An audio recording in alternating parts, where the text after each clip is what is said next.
Silakan masuk. Boleh di sini.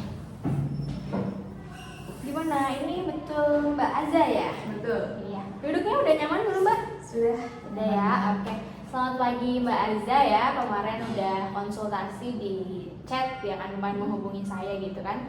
Hari ini Mbak Aza berarti datang mau sesi konseling gitu ya? Iya, betul. Oke, Mbak Aza, ini dari mana nih Mbak Aza sebelum datang ke sini? Ini tadi saya habis kelas. Oh, habis kelas gitu ya. Terus? Habis kelas, habis itu saya cari makanan ringan dulu, terus itu nunggu jam, terus langsung ke sini. Oh, langsung ke sini. Oh, kita belum kenalan ya Mbak Aza ya. Mbak Aza, saya udah tahu nama Mbak Aza, jadi Mbak Aza belum ya. Jadi perkenalkan ya, nama Ibu Haura. Nanti Mbak Aza boleh panggil Ibu, Kakak, bebas senyamannya Mbak Aza gitu kan. Berarti tadi Mbak Aza kesini habis kelas, terus cari makan dulu ya sebelum ke sini ya. Cari cemilan. Kelas apa itu Mbak?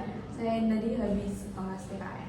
Oh, PKN. Ini berarti Mbaknya semester berapa? Saya sekarang semester 3. Oh, semester 3. Jurusan? Saya ambil TK. Jadi PKN itu aku universitas. Oh, Mangku Universitas. Ada apa? Project atau gimana nih? Tadi Tadi cuma menyampaikan project sih, lebih ke tugasnya ngarahin gimana tugasnya udah, soalnya kan ada kayak udah ada project buat video pembelajaran gitu. Oh, ada video pembelajaran gitu ya. Oke. Berarti nanti minggu depan kelas PKN lagi hari ini juga? Ini kan alhamdulillah online. Oh, online. Ya, oke. Alhamdulillah. Berarti nanti habis sesi konseling ini ada kelas lagi apa gimana? Sih nggak ada sih, mau langsung pulang aja. Oh, masuk pulang. Cemilannya beli apa tadi Mbak Aza? Saya sendiri di Bandung ya. Oh, jangan dulu. Udah kenyang belum? Ya cukup kayaknya. Cukup ya, nanti makan lagi ya di sini Mbak Aza ya. Oke. Karena tadi Mbak Aza niatnya kesini kan mau sesi konseling gitu ya Mbak Aza ya. Sebelumnya Mbak Aza tahu dari mana informasi sesi konseling ini? Tentu dari teman saya sih yang ya teman saya ini kan cerita ini. Di situ dia, ini kamu mau sengaja deh, mana gitu kan. Di situ nih aku ada rekomendasi. Terus di situ ya udah saya hubungi itu. Ya, jadi ketemu ya kita ya hari ini di sesi konseling. Oke Mbak. Jadi karena ini udah pernah ikut konseling atau belum berarti Mbak ini? Ini baru pertama kali sih. Baru pertama kali ya, karena baru pertama kali.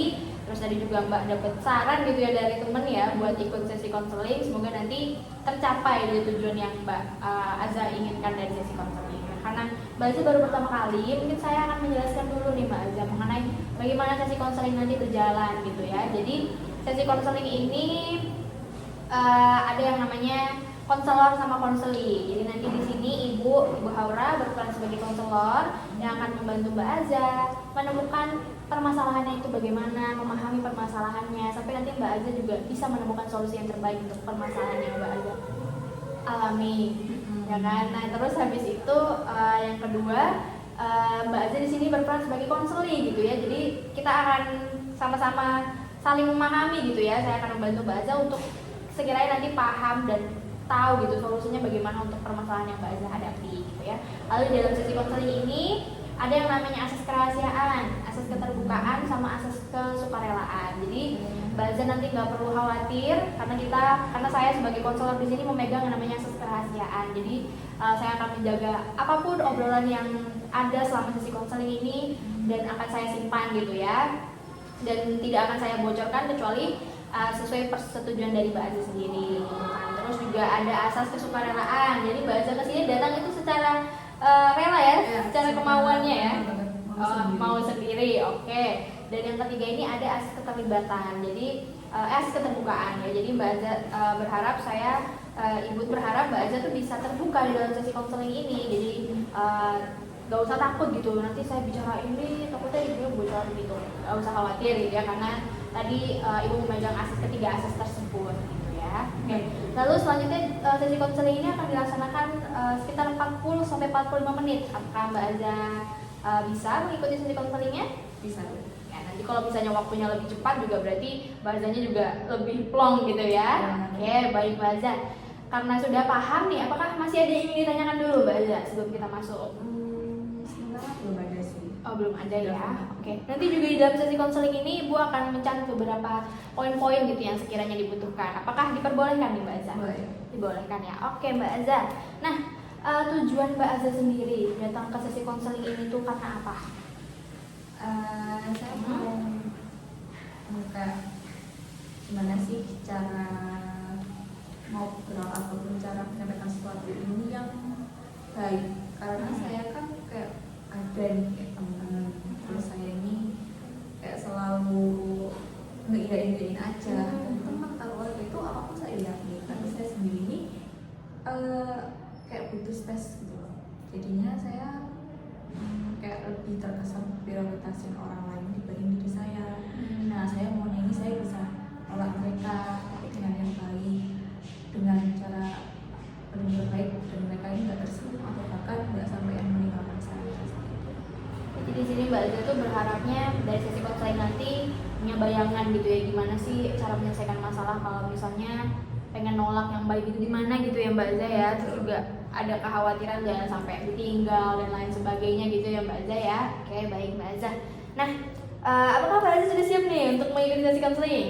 Siap banget. Siap ya, semoga tujuannya bisa kita capai. Oke Mbak Aza, mungkin bisa diceritakan dulu nih kira-kira permasalahan dan perasaan yang mengganggu Mbak Aza akhir-akhir ini apa sampai akhirnya Mbak Aza memutuskan untuk ikut sesi konseling? Jadi itu dulu mungkin awalnya saya punya temen di SMA. Nah, teman saya ini dekat banget sama saya, dan saya waktu SMA pun itu termasuk orang yang introvert. Saya nggak yang benar-benar bisa welcome ke banyak orang, jadi saya cuma beberapa orang tertentu aja. Nah, kebetulan sama teman ini mungkin kita panggil dia si X kali ya. Si X. Nah, saya sama si X ini yang benar-benar deket banget gitu. Itu awal deket kelas berapa ya? Kelas 10 akhir, kelas 10 akhir, terus sampai kelas 12 kelas sampai 12 kayaknya. Nah, habis itu saya ini sering banget kayak bantu dia, misal saya yuk bisa anterin aku ke kantin dong, anterin aku ke sini dong, ayo ikut aku ke sini, ayo ikut aku kemana aja, pokok apapun itu dia kayak ayo dia tolongin aku ini gitu. Nah, di situ saya selalu benar-benar yang bantu dia. Tapi saya rasa kadang saya ini merasa saya nggak peduli diri saya sendiri. Nah, pernah suatu saat teman saya ini tak tolong dari saya, dari anterin ke sini ke perpus gitu. Terus itu saya lagi sibuk nih, tapi aku masih ngerjain tugas, aja wes gitu loh. Itu oh yaudah deh ayo gitu. Padahal di situ saya sebenarnya tugasnya urgent gitu loh. Tapi saya antar teman saya aja dulu. Itu udah bener yang lama ya, udah ya selama saya sekolah sih. Dari situ saya rasa saya kok capek ya terus bisa gitu. Nggak ke teman dia aja, bukan ke teman aja sebenarnya. Ke beberapa orang pun, ke keluarga saya gitu. Itu saya juga gitu, bahkan sempat ke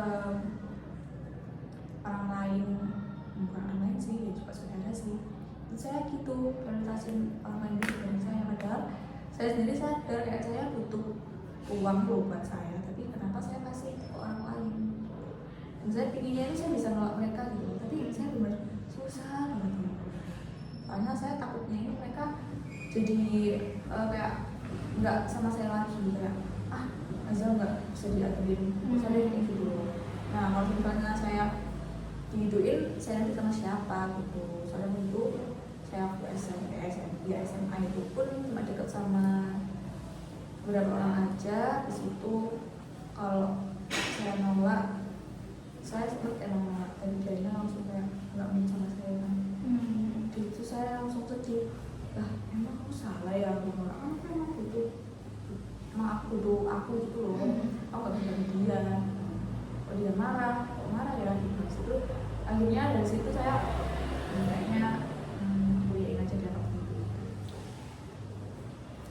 Saya tanggapi ya Mbak Aza ya, berarti tadi Mbak Aza di sini itu merasa gitu ya bahwa Mbak Aza ini sudah pernah punya perasaan capek gitu ya Mbak Aza ya tadi ya, karena kayak selalu mengiyakan gitu kan, terutama tadi Mbak Aza sempat mengatakan ketika ada tugas di minta antar ke perpustakaan gitu ya, padahal Mbak Aza juga lagi ngerjain tugas yang urgent, tapi ternyata setelah saya dengarkan tadi Mbak Aza juga sempat menceritakan bahwa pernah kejadian Mbak Aza itu menolak gitu kan. Nah, dari situ itu timbullah sedikit konflik gitu ya Mbak Aza ya, yang akhirnya membuat Mbak Aza itu merasa takut ditinggalkan, dan tadi ada kayak kalimat Aza nggak bisa diandelin gitu ya Mbak Aza ya. Nah, Jadi perasaan Mbak Azza ketika mendengar respon seperti tadi itu bagaimana Mbak Azza? Tapi saya nggak kaget. Emang aku nggak berguna itu tak gitu. Terus habis itu sebenarnya juga ada kalau saya pun juga udah berguna banget loh di sisi lain. Misalkan saya udah bantu dia berkali-kali, kok dia seenaknya banget seperti itu kan. Terus habis itu ya sedih ada, terus kayak mau marah, mau kesel, bahkan kayak kalau saya pun berperan jadi jahat, saya bakal cut off dia. Tapi entah kenapa saya nggak bisa yang entah nggak bisa atau entah memang kayak belum bisa jadi orang jahat banget gitu loh. Saya juga pengen loh kayak saya bisa tega ke orang, saya bisa ngomong apapun cepat-cepat ke orang, saya pengen banget. Soalnya saya emang susah buat ngomong kayak kamu gini, saya susah banget. Jadi saya lebih banyak kemendam, terus oke, saya sabar aja, nggak apa-apa, pasti ada yang lebih baik lagi buat apa yang udah kamu alami gitu. Jadi tadi saya mendengar perasaan Mbak Azza itu sempat kayak ini ya, agak kesel gitu ya Mbak Azza ya, karena kayak nggak bisa nolaknya gitu ya, nggak bisa mengutarakannya gitu ya.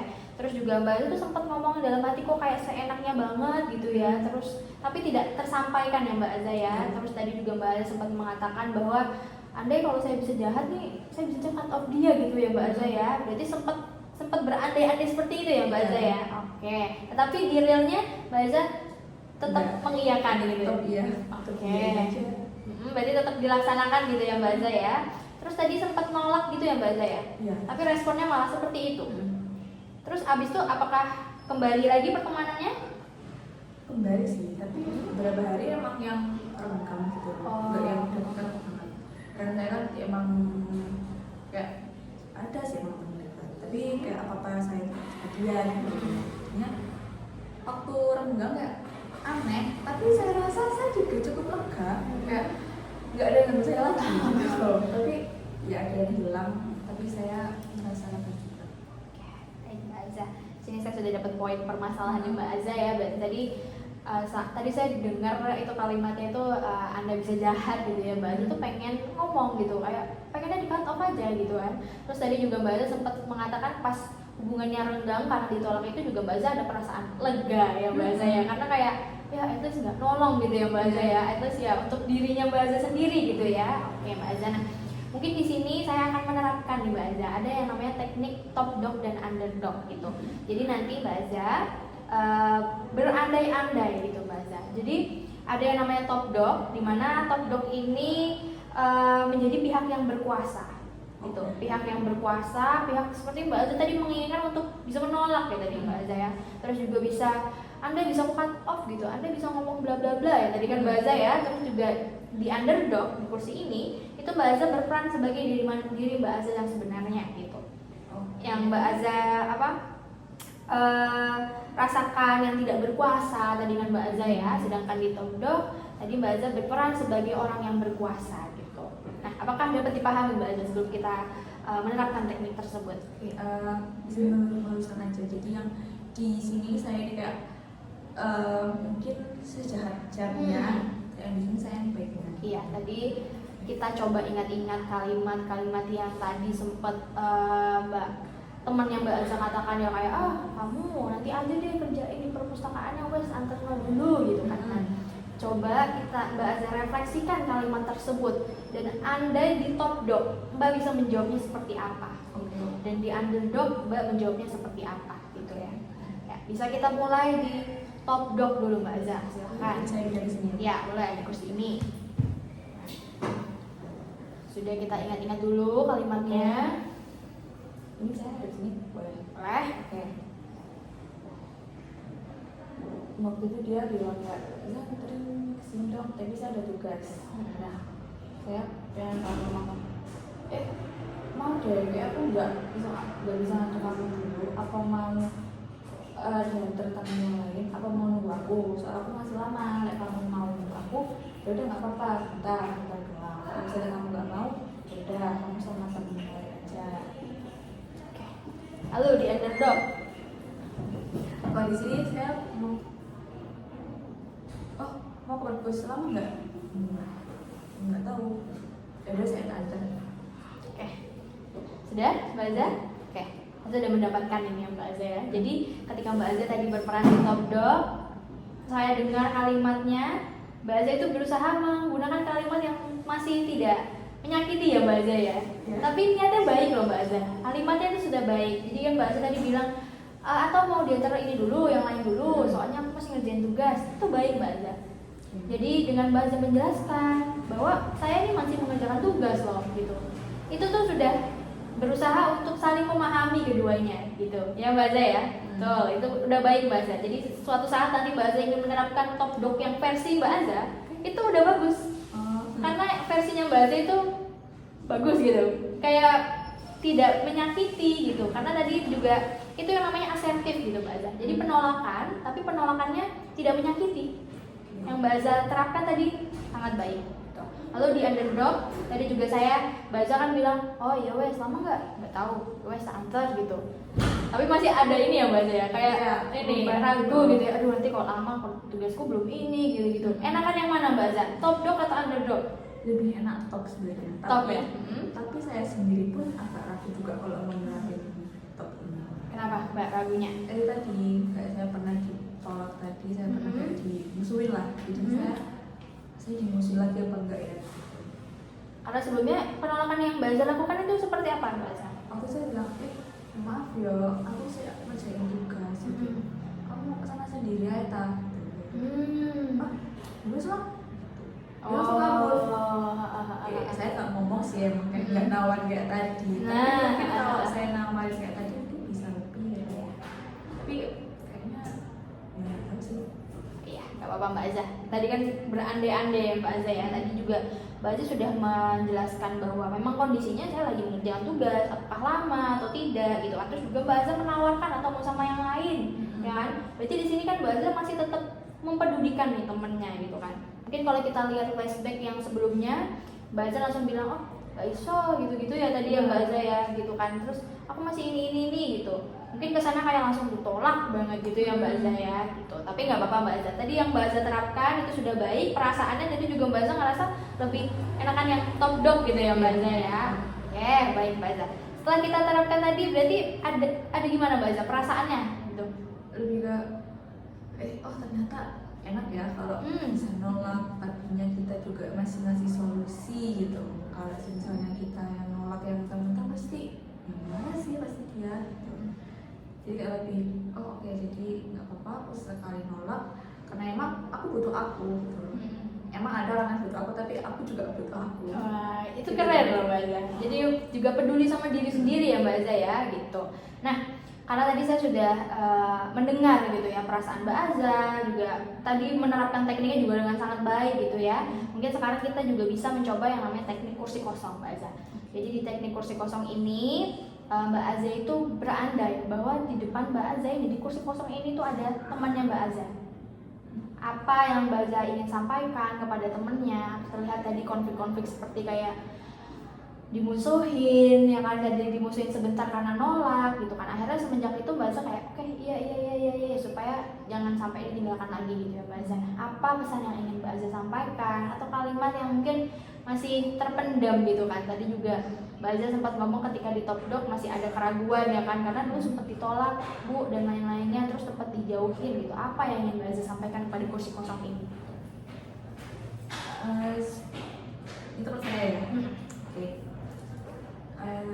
Aku punya pengen banget loh kayak kamu itu juga paham kondisi aku gimana.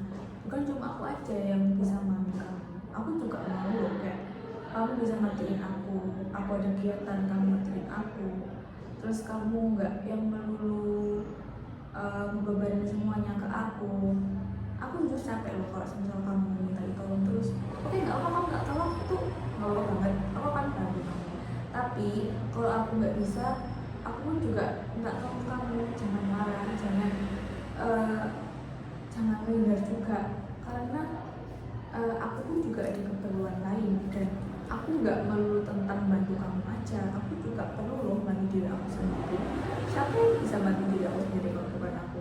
Toh kalau aku minta bantuan kamu pun, kamu kadang juga masih nolak, nggak bisa yang full bantu kayak aku bantu kamu. Coba Mbak Azza, kira-kira apa yang Mbak Azza harapkan dari sahabat Mbak Azza, teman Mbak Azza tadi, dan Mbak Azza berperan menjadi dia di kursi sebelah sini, jadi Mbak Azza berpindah gitu. Apa yang Mbak Azza harapkan dari jawabannya gitu? Oh, jadi sama ini kamu ngerasa gitu ya? Aku minta maaf ya, soalnya kamu pun tak lihat juga kamu diem, kamu ya aja, tak kira ya kamu fine aja, terus kayak kamu ya udah mau bantu aku aja. Ternyata kamu sebenarnya juga ada rasa terpaksa. Terus aku juga minta maaf karena juga jadi kamu karena kamunya jadi karena kamunya nggak bantu aku. Jud, apakah masih ada yang ingin disampaikan Mbak Azza? Oke, nggak apa-apa kalau kamu baru merasa, karena aku pun juga baru ngomong kali ya, jadinya mungkin kita kedepannya harus lebih saling ngerti aja posisi masing-masing, kondisi masing-masing gimana, dan kita nggak memaksakan kehendak antara satu sama lain, dan kita yaudah itu tadi kayak saling ngerti, saling paham, dan saling support toh, itu pasti. Apakah ada yang Mbak Azza harapkan lagi dari temannya untuk di Sudah ya? Oke. Baik Mbak Azza, bagaimana perasaannya setelah tadi berandai-andai bisa mengatakan itu kepada kursi kosong tadi? lega, dan juga harus kayak rasa bener-bener yang plong gitu. Soalnya emang saya sendiri nggak ke teman aja ya, kok ya, teman keluarga saudara pun itu saya yang susah gitu loh Pak.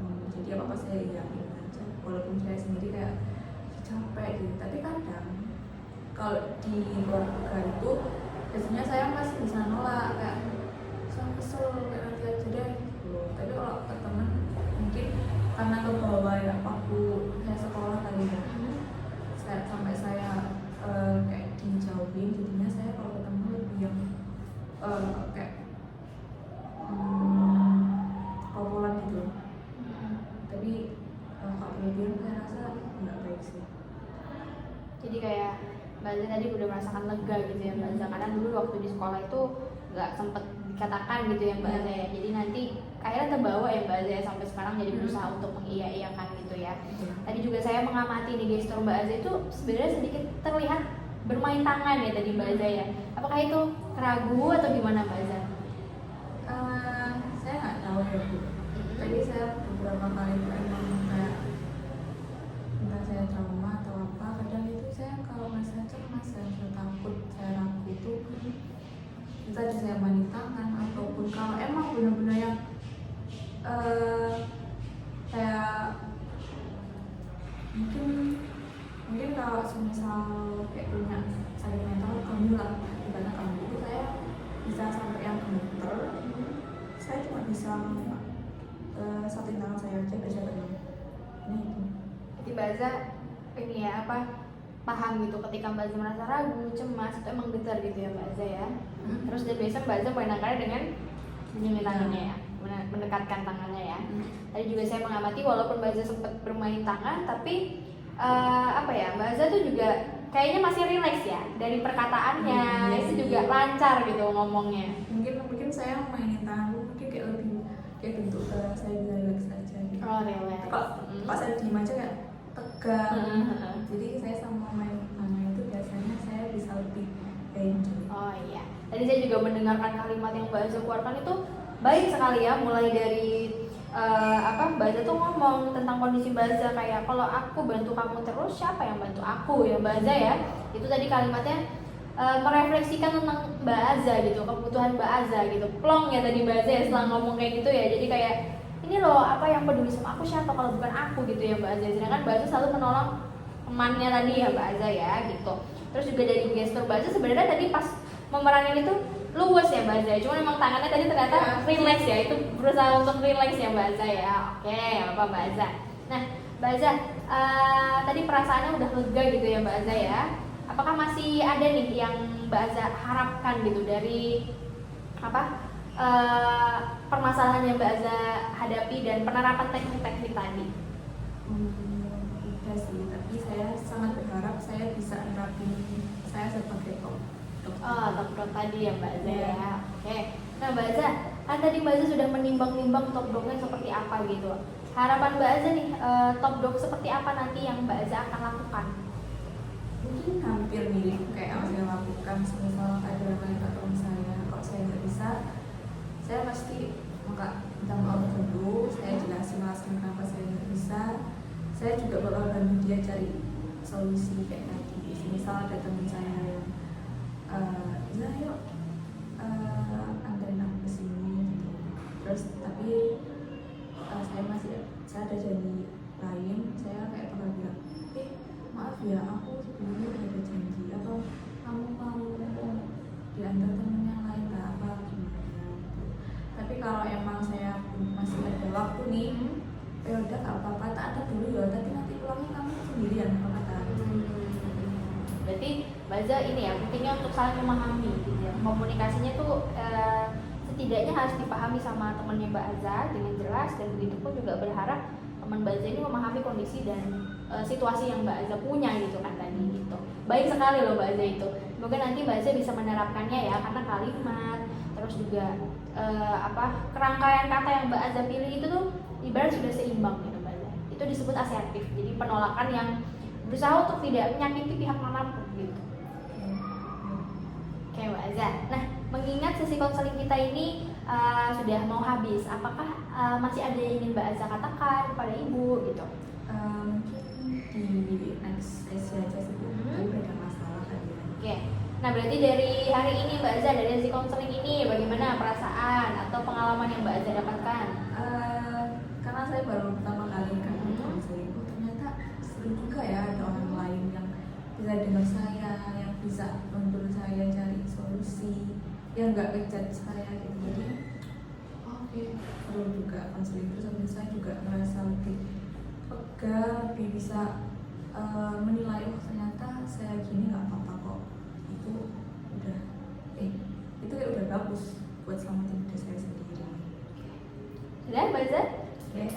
Bagus ya itu Mbak Aza. Jadi nanti besar harapan Ibu Mbak Aza dari sesi konseling ini tahu nih bahwa penolakan yang Mbak Aza rangkai, kalimat-kalimat yang Mbak Aza rangkai itu sudah baik sekali Mbak Aza. Jadi penolakan yang seimbang gitu, penolakan yang berusaha untuk mengerti kondisi Mbak Aza, juga memahami permintaan-permintaan yang mungkin tadi dari teman Mbak Aza gitu kan. Tetapi di sisi lain juga pentingnya saling memahami gitu tadi. Dan penolakan yang Mbak Aza pilih, solusi yang Mbak Aza temukan tadi itu sudah sangat baik gitu, dengan penerapan teknik-teknik kursi kosong dan juga top dog dan underdog tadi gitu ya Mbak Aza. Nah, mungkin Ibu akan mengakhiri sesi konseling ini, tapi sebelum itu Ibu akan memberikan kesimpulan. Apakah nanti Mbak Aza boleh memvalidasi gitu Pak, sesi konselingnya ini kesimpulannya udah benar atau belum gitu ya. Jadi tadi kan Mbak Aza datang ke sini ternyata mau menceritakan tentang permasalahan kayak saya tuh pengen nolak gitu ya kan Bu ya, tapi nolaknya tuh kadang saya masih nggak bisa Bu gitu. Lalu di dalam sesi konseling tadi Mbak Aza juga menceritakan bahwa sebenarnya Mbak Aza itu menyadari bahwa sebenarnya saya ini capek Bu, saya udah nyadar bahwa saya ini sering kayak lebih memprioritaskan orang lain daripada diri saya. Terus akhirnya di dalam sesi konseling Ibu bantu Mbak Aza untuk menerapkan teknik top dog dan underdog, dan Mbak Aza berandai-andai ketika Mbak Aza bisa menolak gitu kan. Dan kata dan penolakan yang Mbak Aza pilih tadi itu sudah sangat baik gitu. Lalu juga Mbak Aza menerapkan teknik kursi kosong gitu, dimana Mbak Aza itu tadi meluapkan perasaannya, unek-uneknya kepada temennya ya tadi Mbak Aza ya. Dan Mbak Aza alhamdulillahnya merasa lega, betul begitu Mbak Aza? Betul banget. Baik Mbak Aza. Nah, berhubung sesi konseling kita sudah berakhir, nanti besar harapan Ibu dapat follow up gitu ya, hasil gitu, tindak lanjutan nanti gimana Mbak Aza sudah bisa belum ya ini menerapkan top dog-nya. Tadi Mbak Aza sudah pengen bisa menerapkan top dog-nya gitu ya, nanti kita bisa bahas di sesi konseling lanjutan. Dan juga kalau memang nanti Mbak Aza membutuhkan sesi konseling lanjutan juga boleh dihubungi nomor yang kemarin ya Mbak Aza ya. Iya, karena sesi konseling sudah berakhir. Apakah bisa kita akhiri Mbak Aza? Bisa ya Bu. Bisa ya, oke baik Mbak Aza. Terima kasih udah meluangkan waktunya, dan juga Mbak Aza sudah menerapkan aturan dalam sesi konseling dengan baik. Juga Mbak Aza tadi juga mengeluarkan perasaannya juga dengan baik gitu, dan terbuka gitu ya Mbak Aza ya. Enggak, terima kasih ya Bu udah mendengarkan cerita saya. Iya. Terima kasih Mbak Aza. Mungkin saya antar ke depan ya Mbak Aza ya. Yuk.